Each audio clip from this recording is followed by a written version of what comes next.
their school. Now other traditional areas, they are going to school, but our people, none of them are now going to school. They are paying for food, and they are also crying. So they are the ones even feeling it the most, because now they don't know what to do. And we initially we thought they didn't understand what was going on, but as time went on, we realized that they really know what is going on, and a lot of them are coming out and talking their pain. And it's too much. It's too much for us as leaders, and we want a government and other to come to our aid to support them. The children are the most needy in the society, the vulnerable ones, and some of them don't even have water to bath. It's getting to 2 weeks since this flood, and we should ask ourselves, our women, how are they even changing themselves? So all that are getting to us, and that is why I'm saying that we are in pain. The cry of our people is getting to us, so we need all the help that we can. And on top of that too, we want this to be the last one.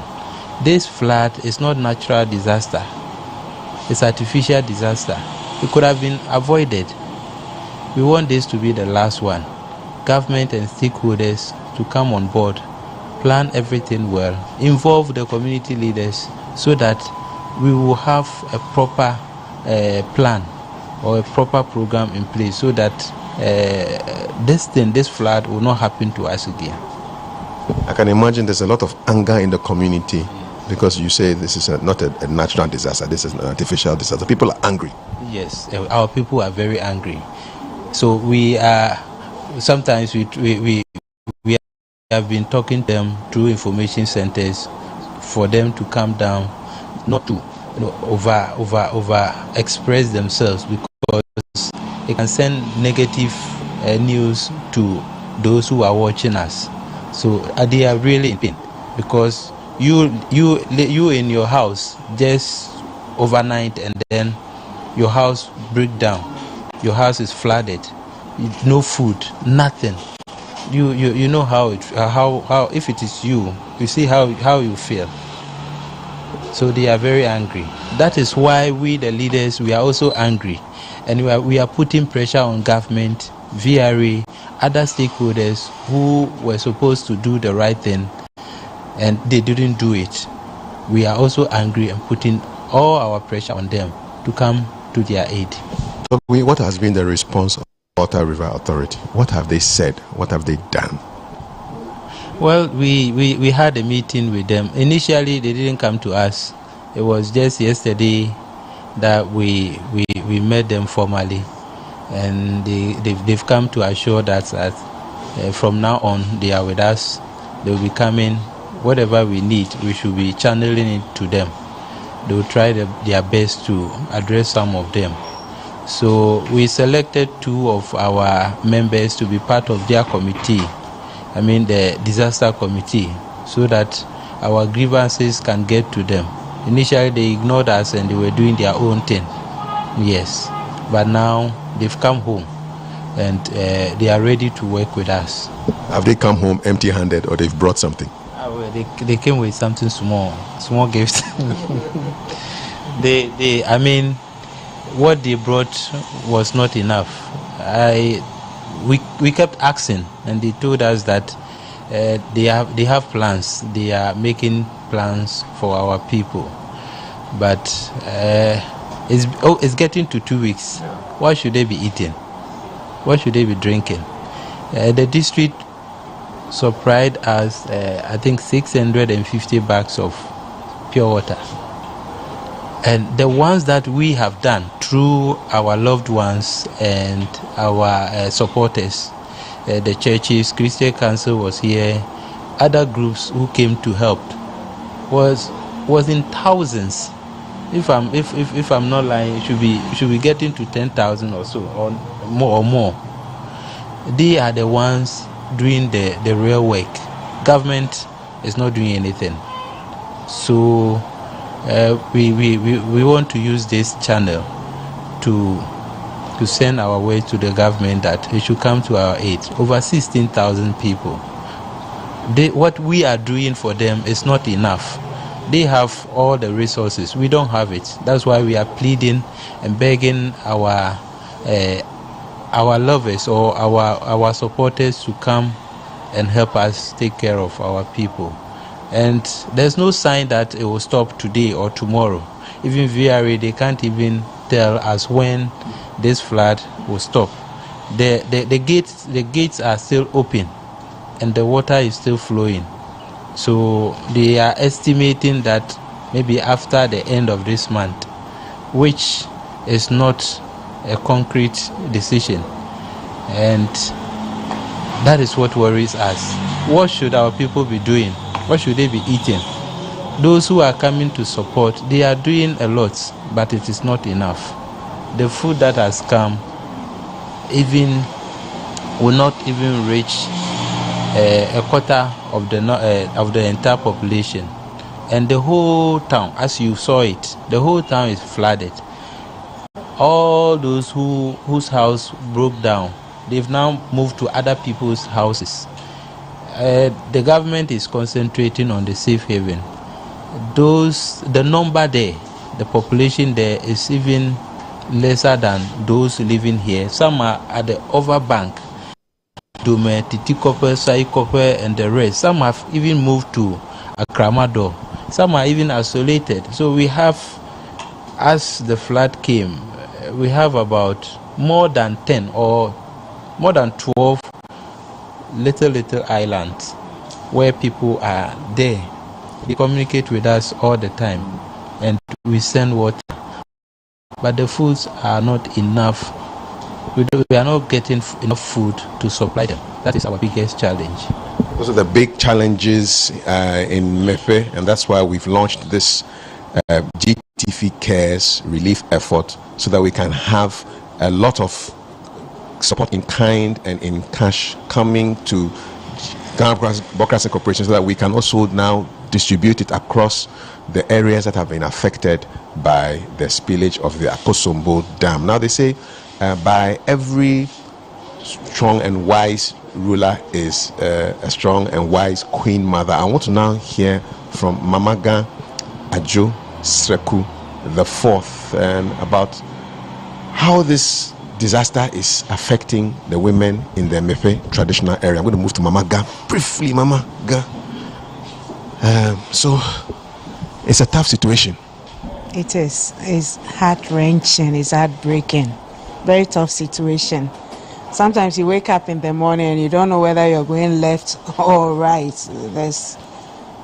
It's a desperate situation, I must say. When we just left the RC compound after an interview with the people there were women and children there, and then one of the women said something which I hadn't even thought about. She says, we need portable toilets. She said, we need sanitary pads. It's just amazing. When I was there, I was thinking, we're in a refugee camp in Ghana. It looks like a refugee camp. I was so sad. I wonder what your emotions are. It is a refugee camp or camps, because we have several centers. And indeed, we need the mobile toilets. Already the water is contaminated. Imagine not having toilets. So it can only get worse if the toilets don't come. And women needs, all those people at the camps, is because their things are flooded, even with their cash. So how are they going to take care of themselves? Here we are as traditional leaders, no resource comes to us to work with. So till now, we don't know what plan government has for us. We can only plead with loved ones and benevolent people to come to our aid, especially with sanitary stuff, toiletries, stuff like that, yeah. Sanitary towels, if you have companies that produce them, they should send us some. I know one of our ex-MPs imports them always. He can come to our aid. We need loads of them. and then our daily needs. There can never be enough water because we can't drink water from here. So every day you have to give everybody some clean water to drink. Are the boreholes also affected? The wells and boreholes? Water is going down. So no water is safe in the town. So we need a lot of sachet water, day in, day out, lots and lots of it. We need food. The hunger is yet to strike. The hunger will soon strike. We need loads of food. And I must say, the numbers are huge. The problem is enormous, but nothing is too small. Even if an individual can afford just one bag of rice and somebody else adds one, nothing is too small. We are not rejecting the very large ones. You can bring it in truckloads, we'll take. If you bring one bag, we'll take. Just so that our people will have something to eat when the real hunger strikes. Because you saw the water, it doesn't seem like it will recede anytime. And it's beginning to smell now. Yes, loads of smell. It's contaminated. It's acidic, as someone will say. You know, it's bad. It's a health risk looming, facing us. We can see it coming, but the care is not really there. It's a bit confusing. Okay, you talk to the press, you say VRA is not there, they come quickly to show face, then you don't see them again. You say NADMO is not trying, they come quickly to show face, you don't see them again. It's not sustained. It's not sustained, and it's hard to work hand in hand with them. How about the district authorities? They are in charge. Are they? They are in charge, but not in collaboration with us. We see them go to town. What exactly they bring, we are not sure about. They don't know our people like us. They can't pretend to know them better than us. They should come through us. Let's work hand in hand. They promise that. We are hoping. But for now, me as a mother especially, I would ask people to come to our aid. Nothing is too small, nothing is too big. There are very rich people in Ghana. They should come to our aid. Until we are able to collaborate with the government agencies, we need help. That's a simple fact. How about medical help? How about psychological counseling? Because I'm sure people are walking around wondering, what is going on? Yeah, that's very interesting. The other day, one woman came from her base to see to her things. And she attempted crossing the water. Then she saw her house in the middle of the water. And she shouted she wanted to get down in that deep water. So that should tell you there are psychological needs as well. I heard my MP say he's brought a medical van with some doctors and clinical psychologists. We hope to meet them, and we hope that they will be available around the clock, because we really need that. Yeah. What's your message to the people who are suffering? And you can say this in English and in Ewe as well. What is your message as Queen Mother of this particular traditional area? Nieto, mepeto, bitonguto kata, nyokata minyanya ejole mieji, ejigbanyayo, bevesenyayo, kake maunto nyanu yeta olo jole mieji la. Tamalada kukwa mesia mena hoji, ejime gavem yo nugbegblende siade, enu nyue chuo meva, yano gbedudolaji, maula wene miokata akpenemi. So I'm going to try, and Mama was basically asking people to keep hope alive. We don't understand why it happened, but we should keep hope alive, and by God's grace, everything will be all right. When the name of Mama? Let me wrap up with the Mankralo. A lot has happened in almost 2 weeks now. What is your message to the people of not just Mefe traditional area, but even Ghana, who are watching and who would like to be part of the help your area needs? Yes, we are welcoming all of our. We know Ghana is a God-loving country, and as the Bible said, we should be each other's keepers. We should help each other. Mepe is in need. Mepe is in need. The people of Mepe are in danger. We want the whole world, Ghana, and Ghana to come to our aid. Nothing is too small. Nothing is too small. all the help that we can get, the little that you can put in will save a life. The little that you can give will give someone 1 square of meal to eat. So we are pleading and we are begging on behalf of our people. We are begging because we are the ones feeling the heat. When our people come to us, they come and ask for food. And if we don't have to give them, then where would they run to? So we are in need and we are begging the whole country and the whole world to come to our aid. Thank you. We Akpa now. So Togbi Kosi Nego the 6th is the Mankralo of the Mefe traditional area, and I spoke earlier to Mamaga Ajo Sreku, the 4th Queen Mother of the traditional area of Mefe. And Togbi and Mamaga said the same thing. Your help is what they ask for, is what they are pleading for. And if you want to help, nothing is too small. The big companies can do it, but your 10 cedis, 20 cedis, it can help. If it comes together, little drops of water make a mighty ocean. And that's why we have GTV Cares. We've launched this today. And God knows why we launched it on this day. And it is to gather all the support that we can from kind and loving people like you.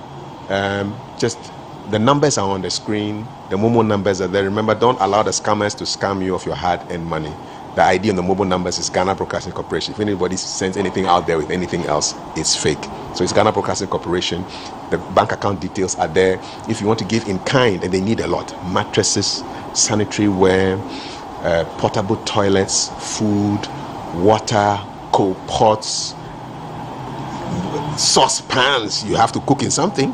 Send them physically to all our offices, Ghana Broadcasting offices. We are in all the 16 regions of Ghana, and we will come back and donate it through the chiefs so that to get to the people. That's been our coverage in the North Town district, in the North Town constituency of the Volta region, the hardest hit by the spillage of the Volta Akosombo Dam. 16,000 people at risk and suffering immensely, and the water levels are not going down, as those little children observed very wisely. So please keep Mefe in your thoughts and in your prayers. And after praying, please give from the bottom of your heart. Remember, it's hashtag GTV Cares. My name is Kafi Day, reporting live from Mefe and handing it back to you at Kanda Broadcasting House, Michelin Taka. Take it away for the news at 2. Akpe now. Akpe na mikata.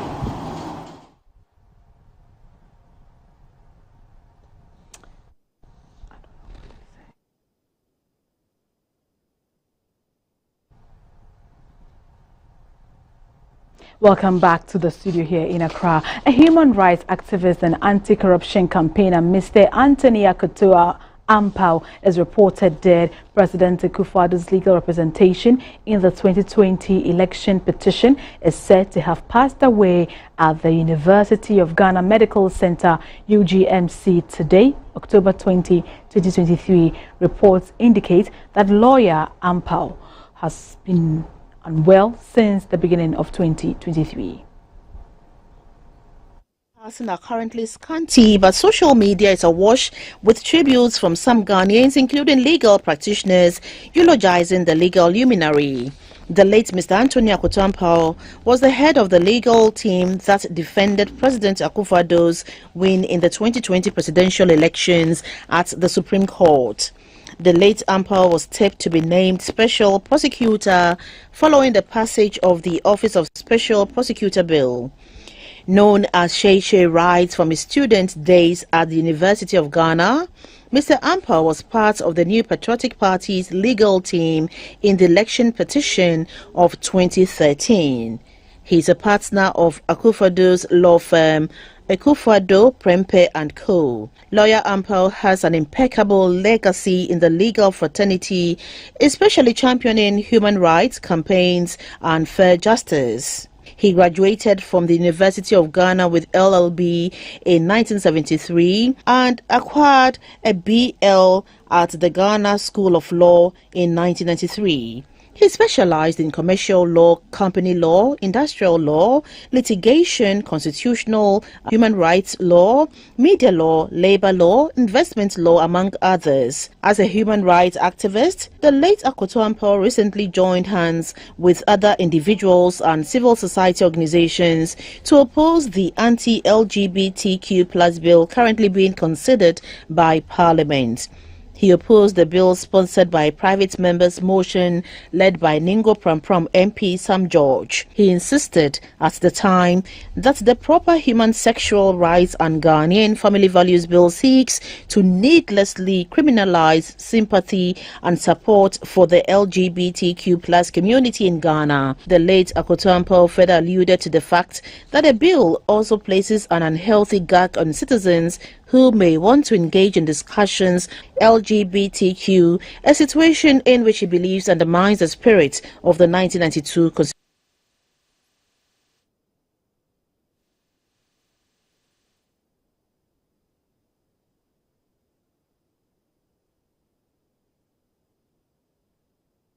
Apologize for the abrupt cut, but let's go to the phone lines to speak with the legal practitioner, Mr. Akwesi Boama, to tell us more about the man, Akoto Ampao. Hello, good afternoon, Mr. Boama.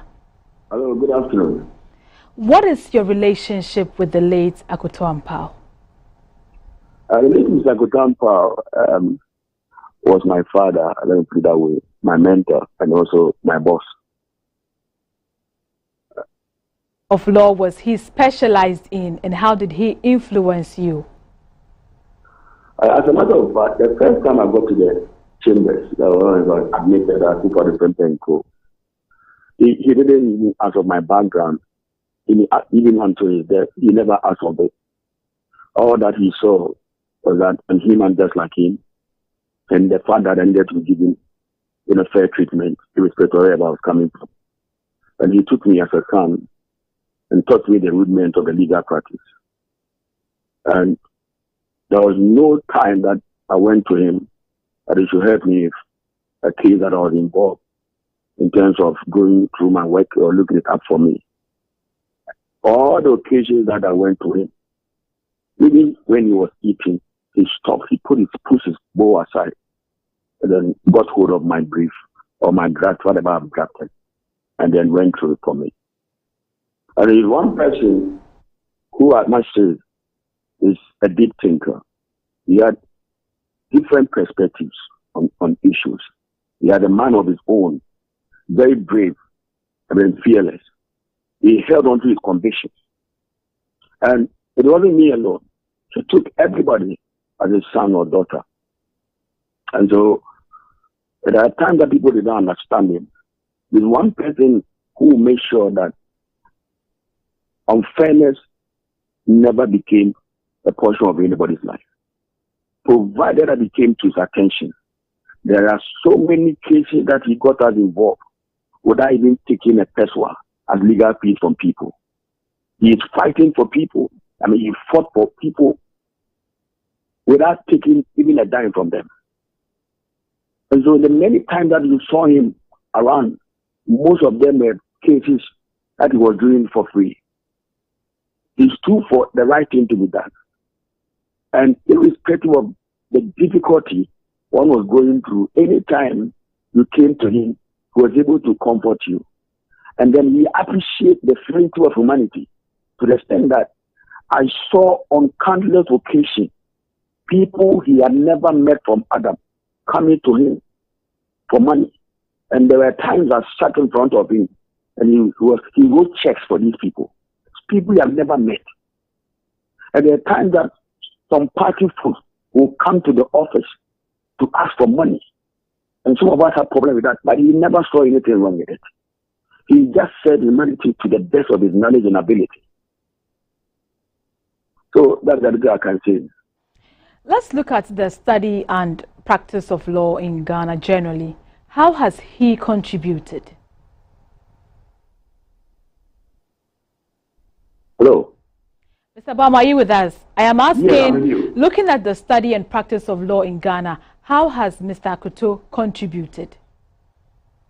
As a matter of in the Ghana Law Report, he has featured in most of the cases. And he was part of the Ghana Law Reform Commission, a commission that they established by the state to reform our laws, to ensure that at least the law develops in consonance with societal changes and policies that will be best for us as a country were considered. He was part of it.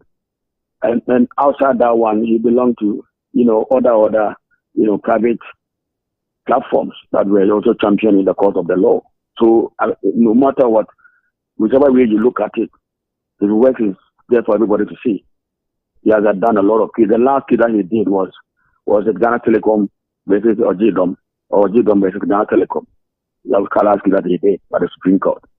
And so he has contributed enormously. He has done a lot. He has carved a niche for himself. And everybody knows it. What did he stand out for, and what are some of the principles you as a person picked from him? Let me say one thing. There was a day that we did a case from government employees. And after the case, we were successful. They decided to present a kente through me to him. I took the kente to him. He rejected the kente. As I speak to you right now, the kente is still in my custody right now.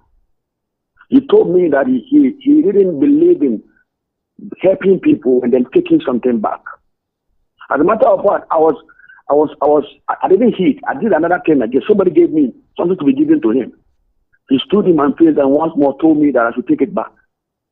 You see, if there's one person that I can stay who is incorruptible, I can on any day verge on that will be the late Mr. Kotoampa. He didn't see the need to benefit from any political license or whatsoever. All that he was doing is to sit to it that the right thing is done at any material time. His fierce opposition to the anti-LGBTQ plus bill for some people was a dent on his personality. How would you like these people to remember him? You see, people didn't understand him. All the issues that he raised were germane to constitutional matters. And the fact that, according to him, the responsibility of the church and the mosque had been what, by if this bill should be passed, would be given to the state. That is the duty, the moral duty of the state to ensure that people engage in such acts was missing. And that the church as a body, as a religious body, and the mosque owe it a duty to themselves to be able to come out with certain teachings to their members to be able to refrain from that. And he saw that somebody who is suffering from such kind of condition, it is not usual. The person rather needed help. And also there were certain constitutional breaches. The act breached certain provisions of the Constitution. You see, the act was banning advocacy. That is, someone coming out at a point in time to fight against it. And that is a breach of fundamental human rights. That is the freedom of free speech. So these were the issues that he was raising. People didn't understand him. The memorandum he wrote to Parliament, people didn't read it. But you see, we live in a society that people easily target you when you don't seem to think like the masses. That's why I said earlier that he's a different being altogether. And he stood by his conviction. And he wasn't so much bothered about what people would say. Thank you very much. We'll end it here. We are most grateful for your time. I was speaking to Mr. Akwesi Boama. He's also a legal practitioner, recounting some of the fond memories of the late Akoto Ampao. In other news, human actions such as deforestation, construction, or road building can disturb the natural balance of a slope and increase landslide hazard. Human activities can also contribute to a change in the drainage patterns, vegetation cover, or load of a slope, affecting its resistance to landslide. GBC News' Yaira Lawe has this report on two worrying situations at Weja in the central region and the Ayi Mensa section of the Ebri Mountains. It tells of how human activities and buildings are destroying the vegetation cover in these areas with total disregard for building regulations. This is Weja, lying in Gan South in Greater Accra. Years ago, driving along this path meant one was enveloped by the scenery and beauty of the vegetation on this hill. This held the flow of water from storms in check and also added to the microclimate. However, the story is different now, and the destruction of vegetation cover when it rains in the community has been a major concern for successive governments. When it rains, silt or sand is washed down onto the road. This causes a stampede or a roadblock and hours to drive through the area. This is because of the buildings and structures on the mountain and the cutting down of trees that served as water blocks to increase arable lands for such buildings. I spoke to some residents here who are worried of a disaster if there is no intervention to stem this tide. A problem if we see now is a free throw higher bano. As a contractor be two and we are kofele kwan baby. In the Gomuwe in East Senka or move dia shade tree and our glasses or more in ya. In the Sunita na a roady a surrounding na begu a quanim ama quano a blocky. Ya be a Jumaga Krawaha. A quana a deano in Suta a fomusa na ayi roshi santi e kwan na omde ko esoro no munya anko na bi anom de ayi kwan ama kwan no nsuo to nsuo pete kra kwan si ama block se de ohunu se haye anka omutimi ayi sa street we ni tum ayi gatesa anka entimi e mase e kwan nsuo to a e kwan bi si ndi ye problem an se ida se ombedua shade tree e wo soro ho ana glasses wo soro se de ba nsuo ni to a entimi roadi emegu kwan anim ana say ombeye street na dide mu na ama yede a megide se omoye sa na enso ni to enya kwa megu highway nim emma kwan nim block. Whenever it rains, it carries a lot of debris onto the main road and it makes it uncomfortable driving through. We have been at the receiving end of the destroyed vegetation. I think when something is done, it will help save lives here. Another worrying spectacle is the Ayi Mensa section of the Ebri Mountain. Over here, private developers and real estate agencies have over the years depleted the greenery on the slope of the Ayi Mensa section of the Ebri Mountain, exposing residents down the hill to floods. There is now a mesh designed to prevent the falling rocks from the edge of the hills onto the road below. The mesh is also meant to protect the motorists and pedestrians who use the road, but some experts have warned that it may not be enough to prevent a major disaster. The mesh is also being threatened by the construction of many buildings and hotels on the edge of the cliffs, which are destroying the vegetation and destabilizing the soil. Some of these buildings are very close to the mesh and may cause it to tear or collapse. The authorities have advised against building on the slopes, but some individuals have ignored the warnings and continue to erect structures on the hill. In February 2016, a major landslide occurred there, forcing authorities to close that section of the road for about a year.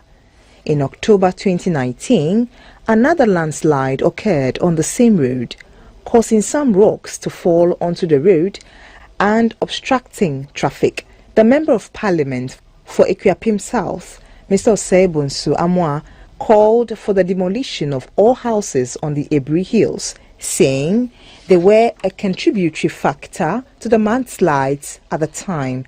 In November 2019, a landslide blocked the Accra-bound carriageway from the Peduasi Lodge to Ayi Mensa on the Accra-Ebri Road. The Ghana Institution of Geoscientists warned of looming danger and urged authorities to take immediate action to prevent a disaster. With all these occurrences and warnings over the years, no major intervention had taken place. Experts say any form of building must be regulated by government. These worrying patterns in these two communities raise serious public concerns. I ask, why any official will give a permit to individuals who build on these forbidding or high-risk lands. The question is the temporary measure of using the mesh to hold back the risk of falling rocks be able to withstand the pressure from both natural and human factors? Are these building permits acquired legally, or we are just watching till disaster strikes? For GBC News, Yaira Lawe reporting.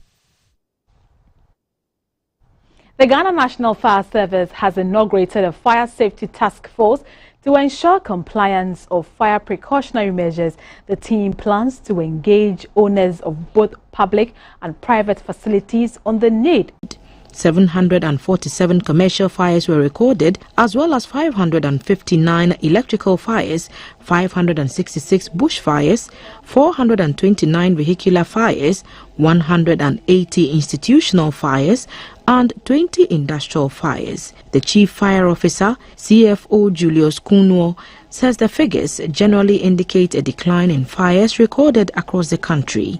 At the inauguration of the task force to ensure compliance of fire safety precautions, the Director of Safety at the Ghana National Fire Service, DCFO Daniela Into Sapong,